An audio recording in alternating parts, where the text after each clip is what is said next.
लखनऊ की ठंडी सर्द रात थी। गोमती नगर की एक शांत कॉलोनी में पुलिस की गाड़ियां सायरन बजाती हुई रुकी। एक बंद कमरे में 26 साल की आकांक्षा की लाश मिली थी। दरवाजा अंदर से बंद था। कोई सुसाइड नोट नहीं, फोन गायब, चेहरे पर डर के निशान। पड़ोसियों ने कहा, लड़की बहुत सीधी थी, किसी से ऊंची आवाज में बात तक नहीं करती थी। लेकिन माँ का कहना कुछ और था। मेरी बेटी कमजोर नहीं थी, वो जीना चाहती थी। केस इंस्पेक्टर अभय सिंह को सौंपा गया। पहला सवाल, अगर आत्महत्या थी तो फोन कहाँ गया?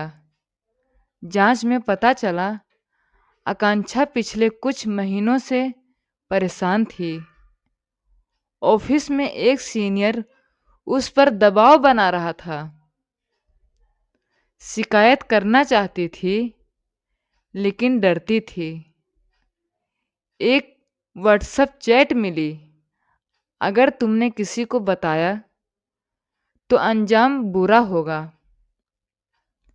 पुलिस ने कॉल डिटेल निकाली। फोन उसी सीनियर के पास मिला जो कह रहा था, मैं तो मदद कर रहा था। सवाल बढ़ते गए। दरवाजा अंदर से बंद कैसे हुआ? फोन क्यों छीना गया? आखिरकार सच सामने आया। वो दुर्घटना नहीं, आत्महत्या नहीं, बल्कि दबाव और डर से की गई एक मजबूरी थी। कोर्ट ने कहा, जिस समाज में डर चुप करा दे, वहां सबसे बड़ा अपराध चुप्पी है। आकांक्षा को इंसाफ तो मिला, लेकिन सवाल आज भी जिंदा है। क्या हर आकांक्षा को बोलने का हक मिलेगा, या हर बार एक केस फाइल बनकर रह जाएगा? ये कहानी सिर्फ लखनऊ की नहीं, ये कहानी हर उस लड़की की है जो जीना चाहती है, लेकिन डर उसे मार देता है। आकांक्षा की मौत के बाद पूरा लखनऊ दो हिस्सों में बट गया था। एक तरफ लोग कह रहे थे, लड़की ही कमजोर होगी। दूसरी तरफ उसकी माँ हर दरवाजे पर एक ही बात कह रही थी, मेरी बेटी कमजोर नहीं थी, उसे चुप कराया गया था। आकांक्षा की माँ रोज थाने आती, हाथ में बेटी की डायरी थी। डायरी के पन्नों में लिखा था, मैं रोज डर के साथ ऑफिस जाती हूँ, लेकिन घर आकर मुस्कुराना पड़ता है, क्योंकि अगर सच बोल दिया तो सब मुझे ही गलत कहेंगे। ये शब्द पढ़कर इंस्पेक्टर अभय सिंह भी कुछ पल चुप हो गए।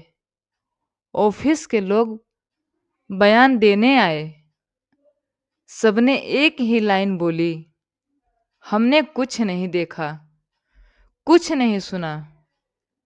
लेकिन एक जूनियर लड़की ने चुपचाप कहा, सर, अक्सर आकांक्षा को अकेले में बुलाते थे। ये बयान केस की दिशा में बदलने वाला था।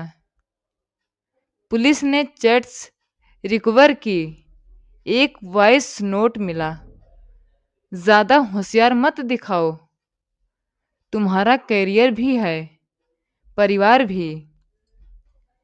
ये आवाज उसी सीनियर की थी।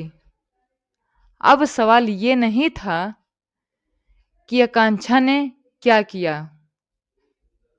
सवाल ये था, उसे ऐसा करने पर मजबूर किसने किया। लखनऊ की उस गली में आकांक्षा की चिता तो बुझ गई, लेकिन उसकी माँ की आंखों में अब भी आग जल रही है, क्योंकि लड़ाई अभी बाकी थी। कोर्ट रूम खचाखच भरा था। एक तरफ कानून की किताबें, दूसरी तरफ एक माँ की टूटी हुई आंखें। आकांक्षा की माँ ने जज की ओर देखते हुए कहा, मैंने अपनी बेटी को पढ़ाया था, उसे मरने के लिए नहीं भेजा था। पूरा कोर्ट सन्न रह गया। इंस्पेक्टर अभय सिंह ने सबूत पेश किए, व्हाट्सएप चैट, वॉइस नोट और वो डायरी। डायरी का आखिरी पन्ना पढ़ा गया, अगर मेरे साथ कुछ हो जाए तो मेरी चुप्पी को मेरी कमजोरी मत समझना। उस सीनियर का चेहरा पीला पड़ गया। आरोपी ने सफाई दी, मैंने तो बस समझाया था।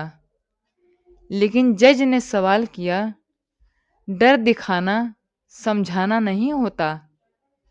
यही एक लाइन पूरे केस का फैसला बन गई।